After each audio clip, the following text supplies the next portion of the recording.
place, this world, this cannot be. I look down and I see paws instead of feet. I look across from me and I see a mountainous Christmas tree with a mound of brightly wrapped presents at its base. I try to move forward and hear a jingle ringing from my neck. Wait, it can't. I see a mirror in the distance and I cross over. I can't recall why I'm even here, but this cannot be. I'm not a cat. My name is not Minky. And there's another jingle. This time not from me. Score one for Binky. What's the matter, Minky? Why the long face? You're not real, Binky. You're... Binky? No. Binky? What in the hell? That's my name. Now don't wear it out.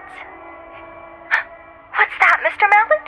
You want another word from our feline friend? Oh, of course. I wouldn't deny that for the world. What's going on? We're live, Minky. Live on the air for all of America. In today's episode, titled Christmas Conniptions. What's the matter, Mr. Mallet? Still hungry? No! What to do? What exactly am I supposed to do? How again did I get here? And how can I get away from Binky? Dear God, I'm a cat on TV. Those presents, yes. Maybe I can scale them and then leap up to that shelf. I'll have the high ground. Just right there will do fine. Binky, what? You were just over... Yep, no matter that. Now, make sure to press down hard there. Yep, right there on that detonator. Detonator? Shit. Minky! What's the meaning of this? What's the... naughty cats? Which one of you destroyed all the presents? Minky, of course. No, this can't be happening. Minky, bad kitty. Out in the snow you'll go. Please, it wasn't me. I don't know what's going on. Bad kitty! The wind again. No, this is too much. I want to go back. Who was it? Mitron? Yes, Mitron. Where is my power? Where is my control? Answer me, Mitron. Power, Deborah. You came knocking on the wrong mind. Stop it! I am in control! But was I? As I fell once again from that great gust of wind, I sat in the witness stand of an elaborate courtroom. I looked first above me to find a ceiling that stretched so high that the hanging electrical lights failed to illuminate the peak. Then my gaze was pulled forward as they all materialized. Each bench was filled with a member of the town council, yet it was all wrong. Each wore the robe of a judge and an oversized white wig. Finally, that damned girl materialized to my right. The preceding case will entail and eventually prove Deborah Sherbin's guilt in the murder of Philip Madison. What? Silence. We may proceed with witness testimony. Mr. Matthews, do you swear to tell the truth, the whole truth, and nothing but the truth? I do, Your Honor. Philip was a clerk at the Cedar Grove Bank. I served as his manager. On that distant, dreary Tuesday, he failed to show up at 8 a.m. Philip had only been late once before, the day he'd purchased the proposal ring. Now, I thought it odd, so I rang up the phone at his house, but no one picked it up. That alone was awfully strange, and yet I figured that there must be a reasonable explanation. The next day, he failed to show up again. I took it upon myself to show up to his home after work. The lights were off, but the station wagon was parked out front. I figured it suspicious, but held out hope he'd appear on Thursday morning. When he did not, I dialed the sheriff, and the rest is history. Thank you, Mr. Matthews. In hindsight of these events, did you think there was any possible way that someone would have suspected the then Mrs. Madison? I do not. Always the model citizen. And yet, beneath that veneer, hid a viper. I won't stand for such slander. I did not. Silence from the defendant is mandatory. But... How about this? Mrs. Tiller, you may stand and present your testimony. Thank you, Your Honor. The rain had finally stopped on that Tuesday night, so I went out to ladies' night at my church group, as I usually do. I lived only a few doors down from Mrs. Madison, so I naturally passed by on my way home. It was on that evening that I saw her leave her house with a heavily packed duffel bag, entering into a car that I'd never seen before. I thought it was awfully strange, but I figured maybe she was just going on vacation, maybe to visit her mother's house. But... Continue. But the way she glanced at me as she entered the driver's side door, there was a fire in her eyes like nothing else. It was like an inferno, all bustling up inside her. If we had only known what kind of horrible wretch she really was, maybe we could have saved poor Philip. That is all. Tragic. It really is. Who could have known what was lurking beyond those eyes? Sheriff Collins, your testimony, please. It was on that Thursday that I arrived. The car was sitting in front of the garage, as Mr. Matthews mentioned. I knocked twice on the front door, but no one came to answer it. It was locked, which wouldn't have been awfully odd if no one was home, but the station wagon's presence left a sour taste in my mouth. The back door was unlocked. I debated just going in without a warrant, but when I peeked through the window, I knew that I already had probable cause. The kitchen was a mess, glass broken everywhere.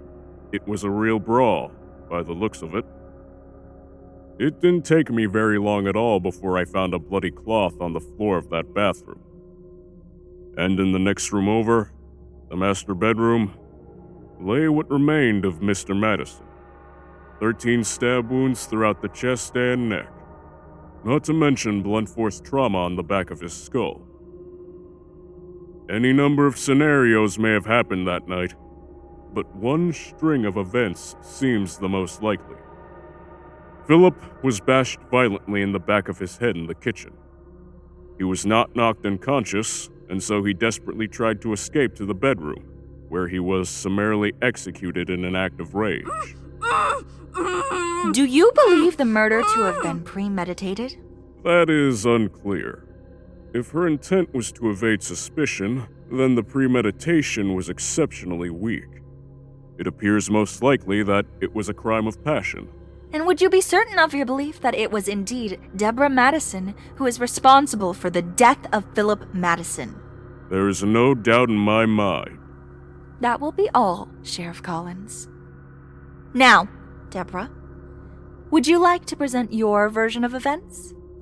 Why did you kill Philip? You think you could just play these games with me, Victoria? Just dig into my past? You made a pretty fucking stupid mistake by entering into my mind, Deborah. Now answer. I couldn't take it one more day. No. He deserved it, the bastard. How so? Always with the nitpicks. Cleaning the dishes, scrubbing the counters. There was no love. From me, at least. The blind fool was still in love with the woman he met at 20, but that wasn't me. I wanted more, and he wouldn't provide. More? How? More love, more life, more lust, more money. Oh, we talked of Venice, of New York, but it never materialized. And gradually I grew to loathe him. The simple man, happy with a drink with his friends, with a good meal, while I stewed in silence. It was not what I'd signed up for. It was not what I thought I wanted. Just banal, bland, boring, empty, dreary, unfulfilling. So, you killed him? What else could I have done? A divorce would have ruined me. Not to mention that I wouldn't get a lick of our money. He would have appeared to be the model husband. No, I needed that money to start again. I needed every little cent in that godforsaken safe of his. Maybe I should have planned it out, gotten away scot-free, but I couldn't bear it any longer. Not one more day, not one more hour, not one more second. Really? You killed your husband because he wasn't, getting you going anymore? Christ. You nasty bitch. That's ruthless. Ruthless? Oh, yes, I can speak about ruthless. The things that Mydron has shown me. Verdict? No! How dare you judge me? How dare you patronize me? You're all less than scum. Stop it! Stop it! Stop it! Stop it! Stop it! Stop it! Stop it! Stop it! Stop it! Please stop it! Get out of my head! Out of my head! Out of my head! Where did all your so-called power go, Deborah? Get out! Get out! Get out! Get out! Please! Please! Please! Please! Wake up.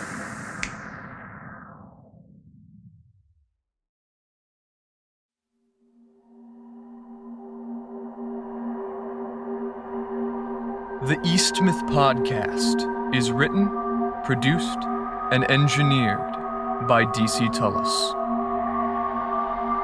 Based on the world created by DC and JD Tullis.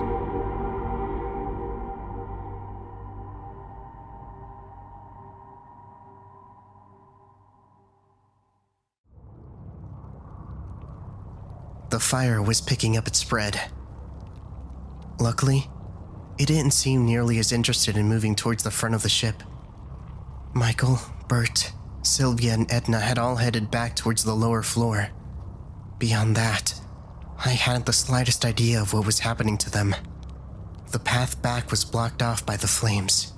Maybe I could have wrapped myself in a blanket and dived over it, but that would have been leaving. All I could focus on was getting to Victoria. The door to the captain's quarter was open. Inside, Victoria lay unconscious, her hands bound behind her back. She lay slumped next to a dresser. Across from her sat Deborah. But something was amiss. Her eyes fluttered back and forth, and her mouth was locked in a silent scream. James hovered next to her, aware that something was wrong, but unable to get a response from his wife. This was my chance. James was distracted. If I could creep up to the side of the room, maybe I could get a drop on James. There were some bottles that I could use as a weapon if needed. One clean strike and then... Please, out, please. Deborah, my darling, what's wrong? Out, please, get out of my head. What are you... Him. Doing? I charged at him and he shot clean through my right hand before I wrestled the gun away. Out of my head. Are you okay? Get him, get out. Get him, get out. Get Dear, him, get but- out. Are you Get sure? him, get out. I- Get him, get out. As you wish. Gun first.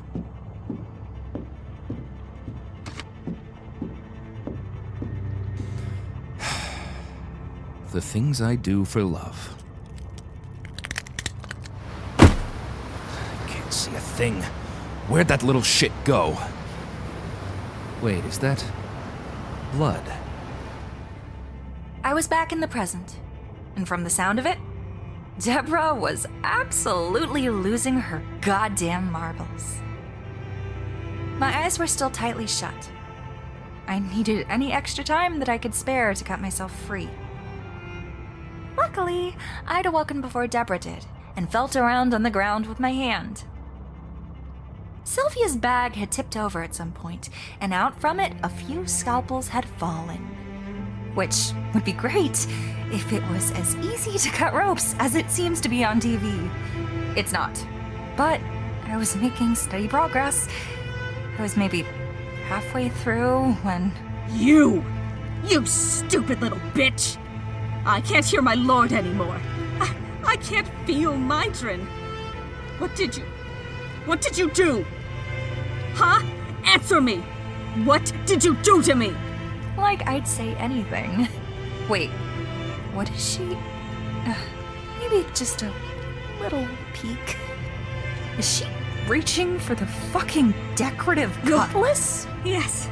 You'll answer to me one way or yes, another. Stop the games, girl. I know you're awake. Now she's Suit walking yourself. towards me You'll with the suffer weapon. beyond belief. Shit. Nearly there. Nearly there.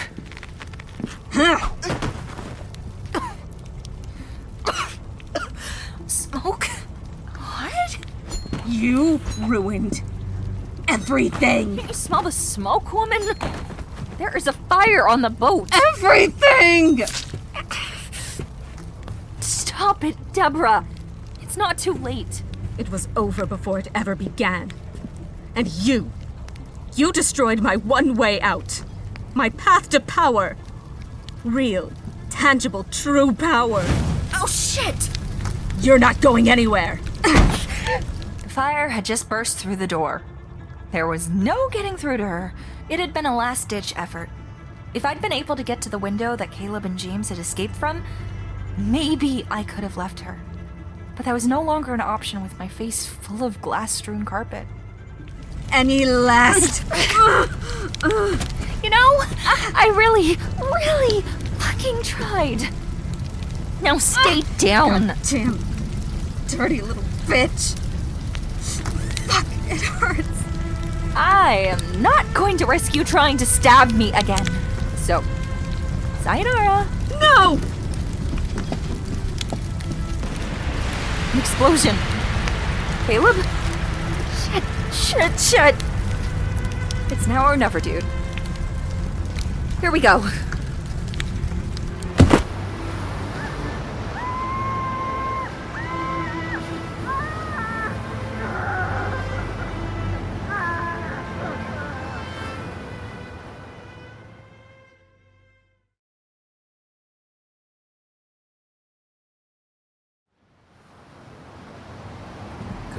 Come out, kid.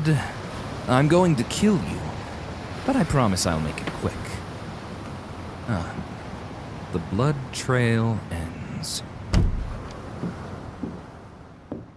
There's no use hiding. Blood trail led me right to ya. I'm going to fire a shot into the closet, and then I'm going to fire into the bed itself. You've got 5 seconds. 5, 4, 3, 2, 1. Wait! Just wait, damn it! The bed.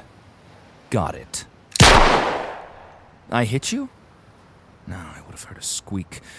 Unless I hit him in the head. Unlikely. Come on, kid. Just reveal yourself. You're wounded, and I don't want to have to beat you to death with my hands. Why can't I join up with Mydrin? Join up? Hadn't even really thought of that as an option. I'd be the best cultist. We're not cultists. And besides, Deborah already told me to kill you. What a shame.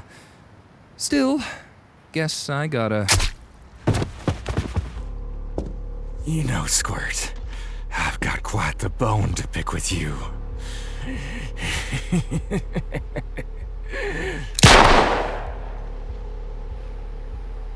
You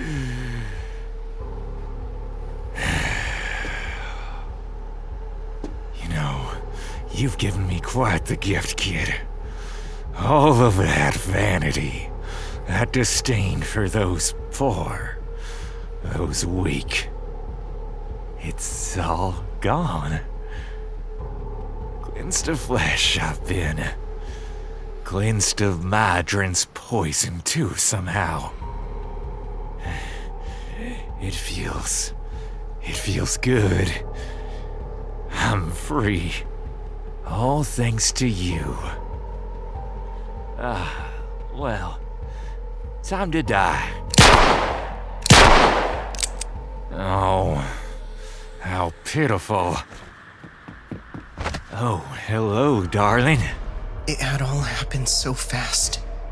Hiding beneath the bed, wrapping my wound in a torn pillowcase when James emerged.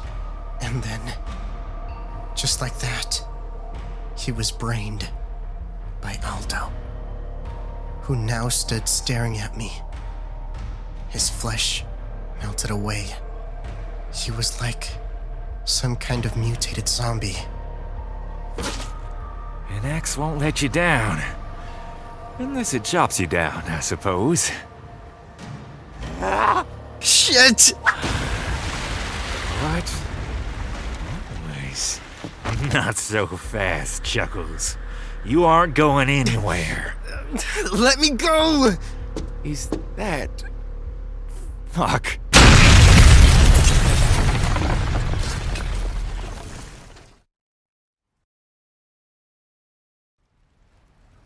My eyelids flickered open to the sight of Jimmy's corpse and the smell of distant smoke. Everything had gone horribly wrong. Bert hadn't planned on starting the fire till Victoria had been located. But that was... How long was I out? Wait. Chuck. I took a deep breath and dove headfirst into the water below. The blood plagued the salt water, making the taste even more wretched. The frigid temperature helped rock me back into focus. Scanning, at first I could see nothing but the towering appendage. And then I saw it. 2 objects out in the distance, floating lifelessly on the surface. As I neared him, I was awed at the sight. Beside Chuck rested the body of a massive fish freak, nearly 10 feet in height. Its body had been cut to smithereens by Chuck's knife. A window exploded outwards on the ship. No, I had to focus. I still had the spare DDP. Someone had to close the rift. That someone would be me. And so I dove. It was pitch black all around me, but I found it easier to keep my breath than expected. My body felt lighter than ever swimming within the tight fabric of the suit. It grew darker the deeper I went. The pressure began to build around me, but it felt muted somehow. At nearly 30 feet, I sensed that I was no longer alone. Suddenly, the pitch-black depths were illuminated by an intense source of light, emanating from another 50 feet away. It swallowed the depths around it, coated them in an ethereal glimmer. Gone were the cold temperatures from the surface. Hello, Obadiah. Hey, buddy. What? Dad? No, I'm going crazy. This is some kind of trick. It's no trick, son. I'm in another world. The weather's great.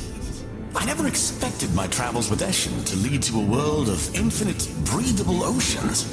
Beautiful pastel coral reefs and sandy, whalebone white beaches for miles. It's a blast. You should come over, buddy. You're just down there? That portal those nut jobs on the council were opening just happens to lead to the world you're on? What about all the blood, the monsters, the sacrifices? I don't know about any of that. I mean, I came here through a mirror. That sounds like some nasty business above, from Eastmouth. Why don't you just spend some time with me and then go back up later if you feel like it? I'm sure your friends won't mind. I'm sorry, Dad, or Mydron, or whatever you actually are for that matter.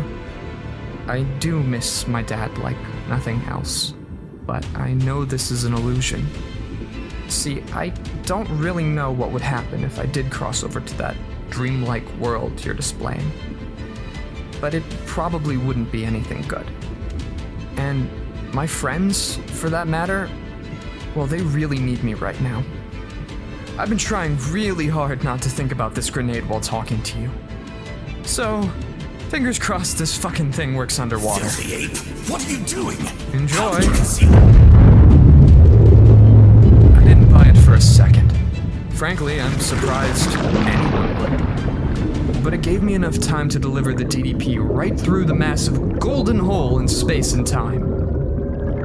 The blast was immediate and launched my body back to the surface, which was not expected.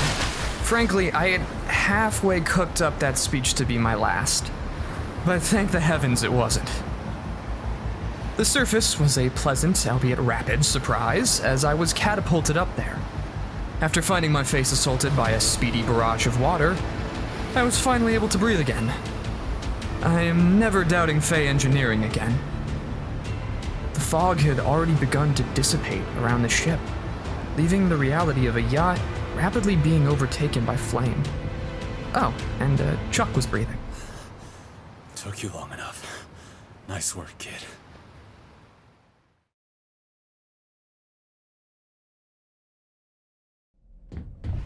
Hello, lovely. Can you stop running already? No! You're so very intent on stabbing me! Well, you can't very well leave here. Got you trapped in the engine room. No bothersome onlookers to prevent my fun. What a stupid situation to find oneself in. I'd lured Sylvia away deeper in the bowels of the yacht. It was all antiquated machinery down here, and to think... a crowbar. A crowbar? Fair is fair is fair. If you'd look behind you, you'd see you've got maybe 5 feet, and then... Shit! You blocked my knife. I'm still having a great time. How about you? Can you just stop? Nope. She had me coiled just like that. Relieving the pressure of her knife against my crowbar, I fell off balance and she sucker punched me down. Wish I just had time to take it slow, but I need to make this a bit quicker. Yeah, that's... Lord in heaven, give me strength. Ain't no one here but... What was that? It's over. It means we closed the breach. We had a plan when we came aboard. And it turns out that you've just lost. That was big. And that? You... No, it didn't. I killed so many. Like a tub being drained of water. The immense pressure, the bloodlust. It all came out as I wept. The voice was gone. The impulses were gone too. It was too much. I didn't even have a chance to process my deeds as the yacht began to tip off balance. Something massive must have been weighing down the front of the ship. Immediately, the boy and I began to slip. The confusing machines littering the walls greeted us on impact.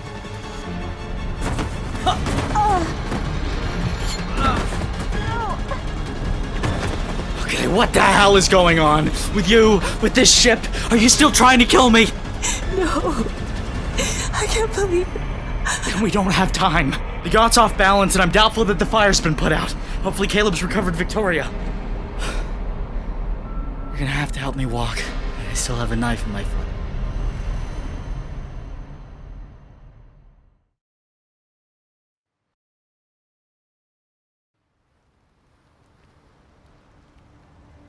It all happened so fast. The water burst, and the boat was lightly rocked. I didn't have a fucking clue what was going on, but neither did I have much time to get my bearings together, as some kind of fleshy appendage fell on top of the yacht. It crushed a series of rooms about 20 feet away from me. If that wasn't enough bullshit to fill a platter, the already burning ship began to tip as the end closest to me slowly began to be pulled down into the depths of the water. And then, when I thought my confusion couldn't get surpassed by another emotion, I was kicked squarely in the stomach. Caleb. Caleb! No! God, no! I can get you out of there!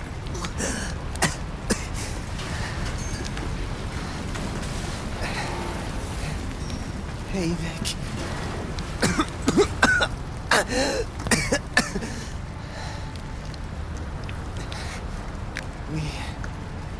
We came for you. Why? God damn it, why? Just stop talking. I can get Not you. gonna happen, soldier. Come on. Help! God damn it, help! Please. Can anyone even hear me? I'll just pull you out. Come on.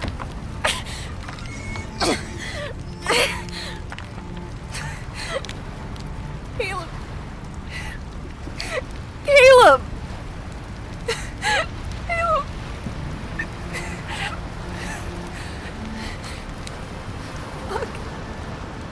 Fuck. Fuck. Fuck. Fuck.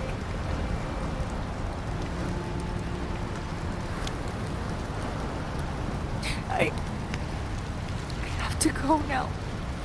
Rest well, buddy. Fire one way, the ocean the other. Over the rail we go.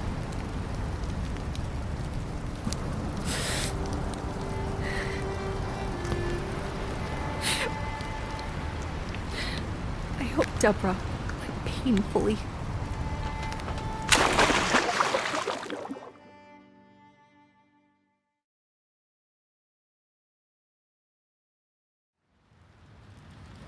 Got real close to the other side there, Obadiah.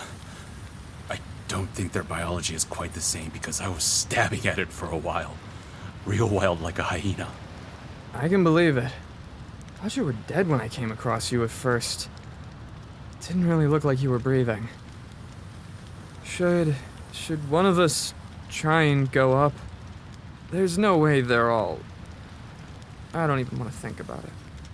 Fuck. I can hardly move a muscle. Those guys? No way. Just... Was that Victoria just now? Can't tell. Wasn't focusing on that direction. Hey, I'm coming down. Glad you're both still alive. But that's Sylvia. It's okay. Whatever you did made him not all bloodthirsty and awful. Have either of you seen Edna? No. Either of you seen Victoria or Caleb? Hell, Bert for that matter. No.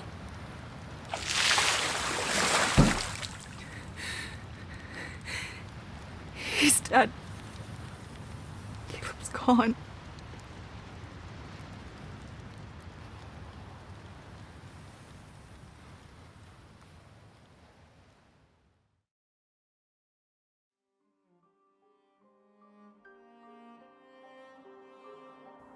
He was gone, taken, in the stupidest of ways, crushed by some monstrous limb of Mydron's.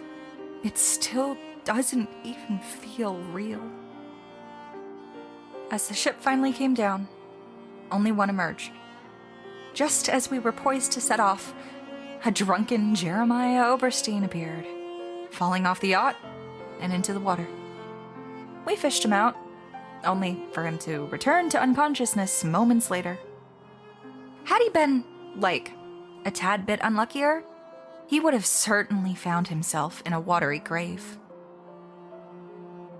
The return was quiet and uneventful. Few said a word except for Sylvia, who kept apologizing over and over again.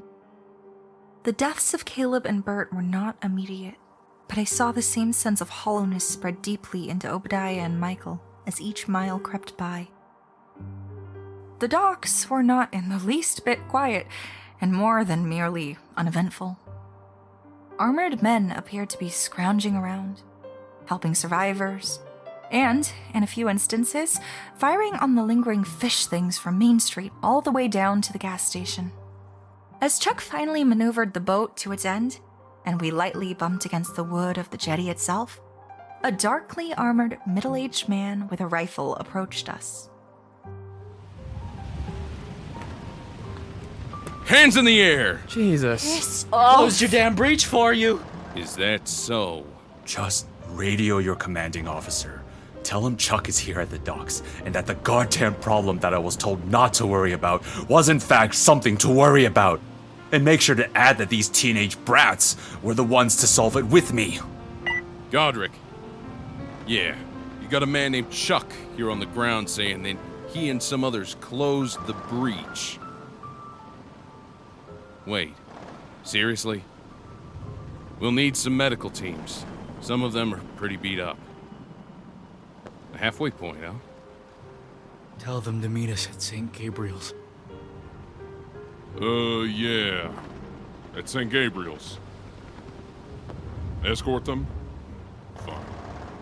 All right. 10-4.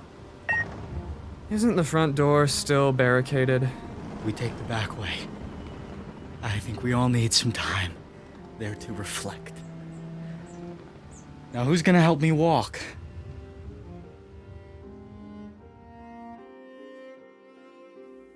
We spoke little as we made our way up through the ravaged streets. The sergeant was a bit cold at first, but quickly began retelling the stories he'd heard from the people rescued so far. One stood out by a mile. Another loss, another tragedy, if only in part, but the glee with which it was told made perfect sense. Douglas single-handedly protected the customers trapped in the Silver Spoon Diner. Though he might have exaggerated, apparently he managed to take out nearly 15 fish freaks himself, and get the rest of the customers onto the roof before being pulled under by the remaining horde. I won't soon forget him. I won't soon forget anyone who died tonight. It had been a night that started with a creature feature, only to become one. What a strange and tragic turn of events. As we cleared the gates, we left Jeremiah's unresponsive body on the sidewalk. Sylvia refused to continue with us, and seeing how distraught she was, Chuck and the sergeant elected to stay with her till the medical team arrived. I gave Chuck a pat on the back, and we kept walking, wrapping our way around the northern side of the Gothic building. At first, I thought I had imagined it, but as we entered the cemetery behind St. Gabriel and headed toward the back entrance, I felt the strangest feeling of being watched. Under the moonless sky, hidden behind mountains of trees and bushes, I saw two separate sets of golden orbs staring back at me. When I tried to get Obadiah's attention, they were gone, those golden fires already extinguished. And so we headed onwards, into the church, to the door to unbarricade it, and then to separate pews to sit, think, speak on rare occasions, pray, in my case, and wait for the medical team. He ever show it to you two? Show what? The shot he took right at the start of the summer? No. Unfortunately not. It was during the Lighthouse Festival. Remember when he excused himself to take a leak? Yep. There was this kid. Dad bought him this bright yellow balloon. Only, the dad wasn't paying all too much attention. So, when the kid spotted the cotton candy machine, apparently he got, all big in the eyes, and he just let go of the balloon. Only Dr. Edwards was there, just walking along, checking up on the fair processions and safety supplies, and he caught it, just like that. In that one moment, this kid's whole world goes from being stabbed in the gut, having this thing you actually truly cared about, this gift, being suddenly ripped away because of your own carelessness, and the wind, and fate, and all the standard bullshit, to being protected again, happy and shielded from the world. Dead center. He got the shot. It probably would have gotten him accepted somewhere, or at least published. Maybe. Maybe not. They'd probably be so, cynical that they'd call it corny, if you ask me. All I know is that he won't ever find out for himself firsthand now. That's a lot. I'm gonna try something. Whether you know it or not, you can join in, up to you. Remember, O most gracious Virgin Mary. Remember, O most gracious Virgin Mary. That never was it known that anyone who fled to thy protection. That never was it known that anyone who fled to thy protection. Implored thy help or sought thy intercession. Was left unaided. Implored thy help or sought thy intercession. Was left unaided. Inspired with this confidence, I urge thee, O Virgin of virgins, my mother, to thee does my dear friend come. I stand before you, sinful and sorrowful. O Mother of thy word incarnate, despise not my petitions, but in thy clemency hear me, and carry my friend into your loving care. Amen. I don't remember it going like that, but here's to you, buddy. Jesus, dude. Sorry. I didn't hear you enter. Are you with the medical team? Touching speech. And no, I'm above their pay grade. I came here on a bit of a whim, but those whims aren't usually incorrect. I don't quite follow.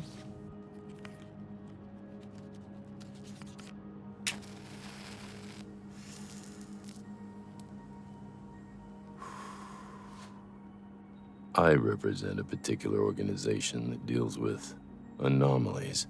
Tricorn. Oh, so you heard of us? Just a bit from Chuck. Ah, that guy. Well, he proved useful enough here. But that's beside the point. I'm here to offer all three of you a chance at a job. To do what? Kill monsters? Well, not just that, but offensive teams are sometimes engaged in that sort of thing. Cultists and monstrosities such as the one you took care of today. But there's also intelligence work, R&D, and in a few instances, more humane endeavors. Thank you kindly, but I've found my place already. I can't deal with this shit right now. No, if only you'd have been here sooner. Maybe Caleb would still have been alive. Goddamn government bastard. Ah, you lost a comrade out there. Never an easy thing, but it's a risk in my line of work. I'm sorry that happened.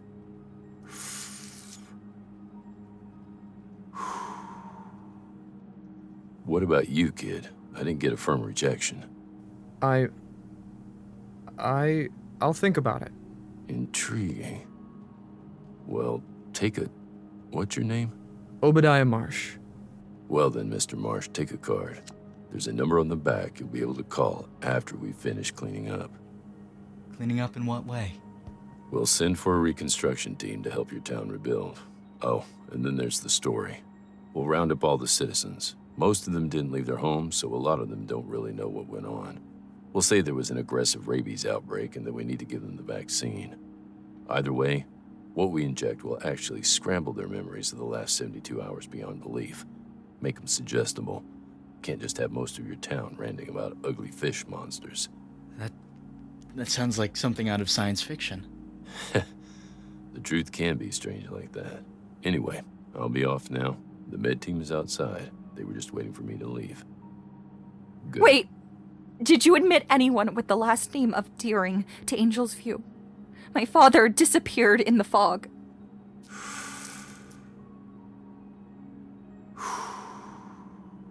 Sure, I can do that. Quick question. We round up anyone with the last name of Deering. The doctor should... Serious? Huh. All right, thanks. Turns out your father's got 2 broken legs, but he's in stable condition. Been ranting and raving up a storm about trying to get back down to the grocery to find a girl named Victoria. Thank God. I take it that's you. All right. My work's done. And seriously consider that option, kid. Marsh.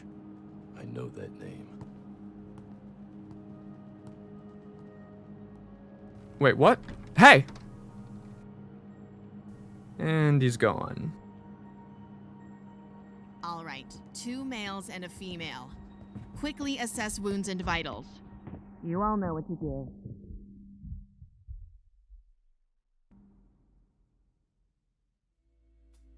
It had been an unusual week following the events of that evening that had since been dubbed rather matter-of-factly as that night. Slant had done as he'd said and rounded up the townsfolk over the next 48 hours to be temporarily held in the John Mason High School auditorium, where Tricorn repurposed it rather dramatically. The townsfolk went voluntarily, or were taken by force, as they were administered what they thought was a rabies vaccine. After that, a large team of hypnotists were brought in to reconstruct their memories into a singular story. The recorded canon going forward was simple. The government had engineered a cure to a new form of rabies, but one of the test subject dogs had escaped. They'd managed to track the dog down, But not before it had bitten an out-of-towner who was just visiting Eastmouth. He had begun infecting and attacking the townsfolk, starting with Oberstein and Sons grocery. And then more and more people were infected. Luckily, the government was prepared, and quickly responded to the scene where they wrestled the situation under control. What really happened, we of course know. It's tragic that the official story eradicates the brave sacrifices of Caleb, Bert, and Douglas, who simply became just unfortunate casualties. Caleb's body in particular was claimed to show some kind of special resistances to rabies in general, and had been brought back for testing.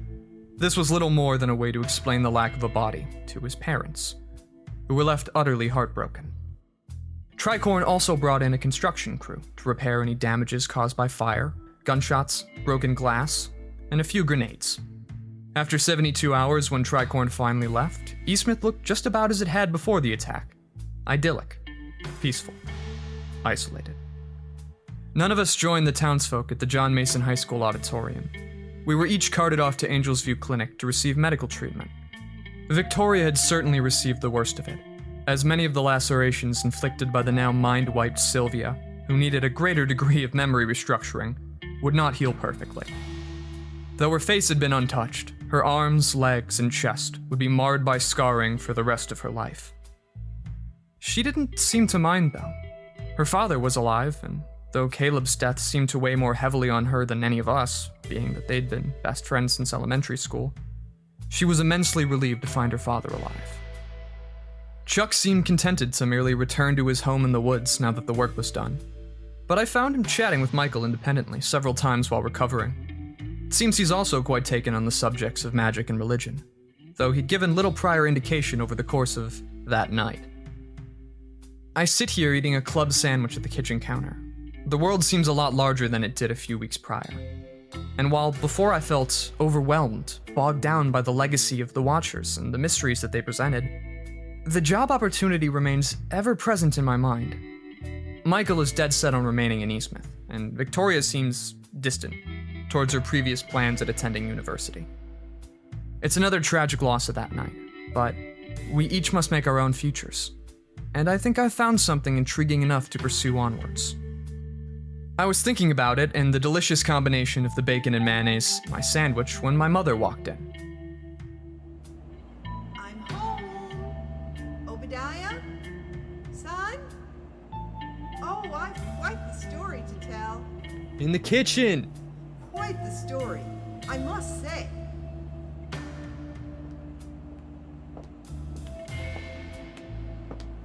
Hey, Mom. Yes, hello. Here's a hug and all that. Now, I was briefly in Paris. I needed a vacation from my vacation after all the events that transpired. Events? Oh, it's been quite the summer. If you recall my last letter, I told you of the burglarized auction that held the painting known as the Three Kings, our family heirloom. Vaguely, I suppose. Well, Flint Callaghan, you remember my old friend, that Irish detective? We were sucked into quite the caper. First, he used his connections back in Ireland to make contact with the NYPD. We were able to trace the license plate to an old warehouse that had been registered as the residence. Not too smart using that vehicle, I must say. We, shall I say, unlawfully entered the warehouse, and I found a boy not much older than you frantically packing a suitcase.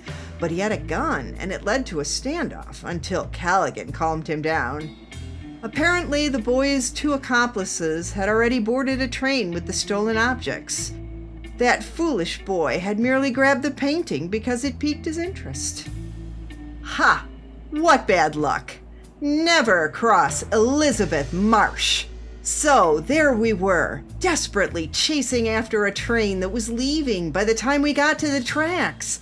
But it was a cargo train, no less. We had to scurry up a side ladder and cross on top of the cars until we got the drop on them. Callaghan surprised the first man, spraining his ankle as he did so, but he kicked the man off the train at least.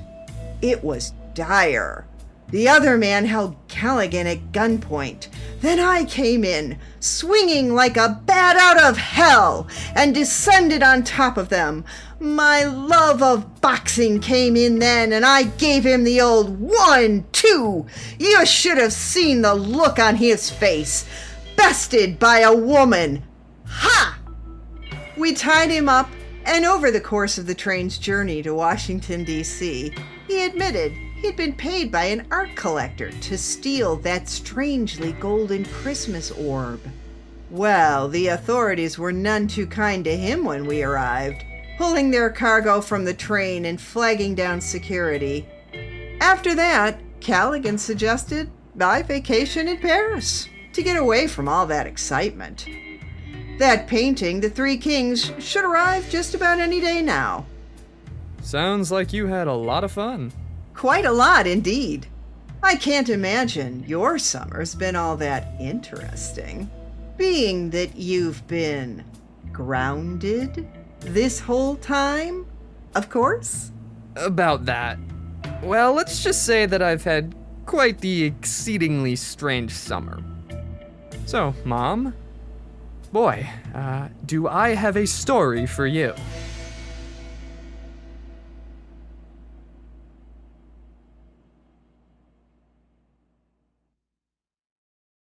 Hey everyone, this is DC Tullis, and that's a wrap on Eastmouth. I'm really appreciative of all of you for sticking around from the start all the way up until now. If you want more information about what's coming next, you can follow my Twitter, which is DC_Tullis, or visit tullis.org. I'm going to continue working on a series of short stories and longer form horror that I've been working on, and hopefully get that published, and then switch on to the novel versions of Eastmouth, which take place in the early 2010s, following the descendants of the characters from the show. What you've all been listening to was effectively a prologue for the story that's been running in my head since high school.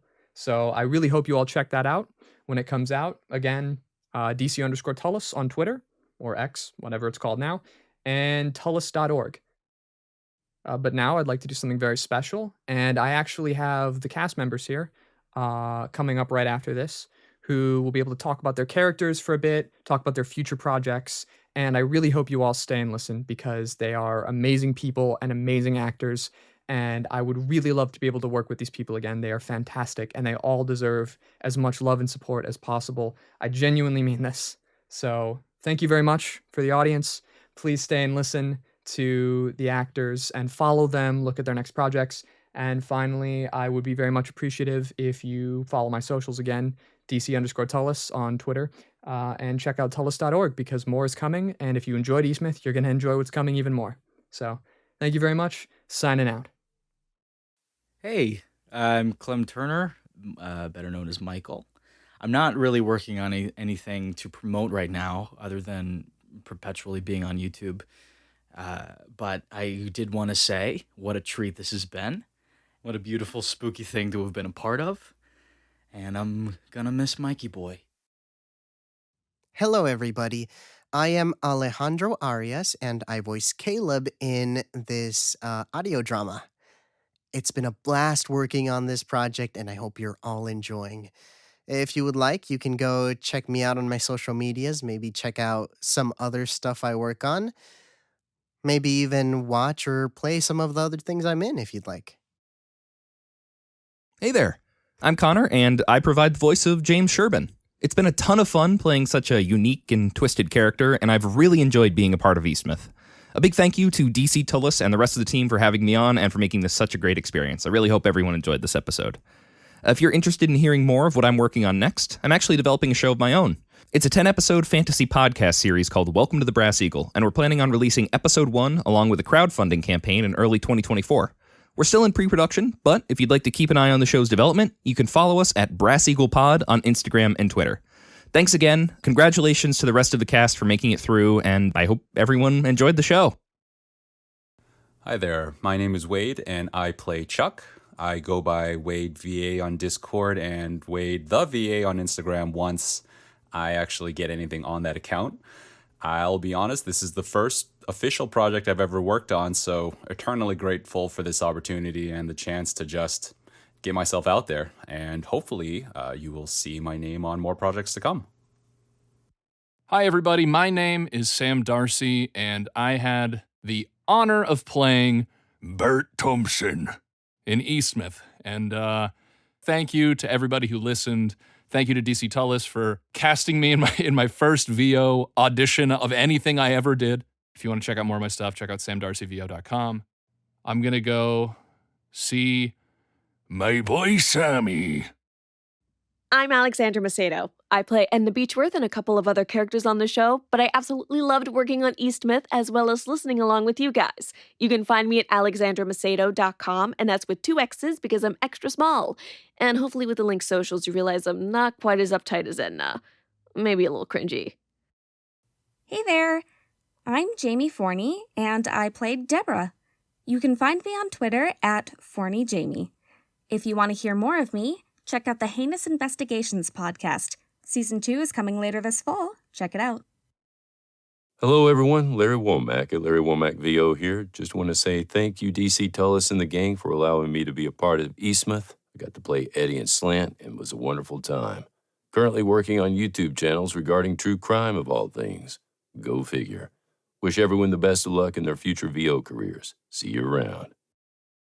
I'm Liz Moss. I play Yellow Eyes 2, Jennifer Bilge, and Female Medical Personnel 1. You can hear my voice in productions like October's Children and Project Gnosis. When I'm not voice acting, I stream on Twitch as Mossball with 1 L. But I voice act a lot there too. Can't help it.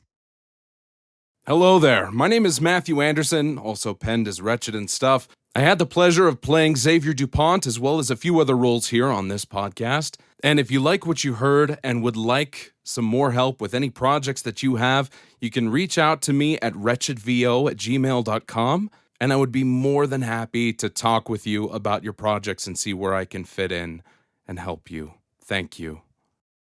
Hi there. I'm Stephen Landis, and I played Zachariah among a few other parts in Eastmouth.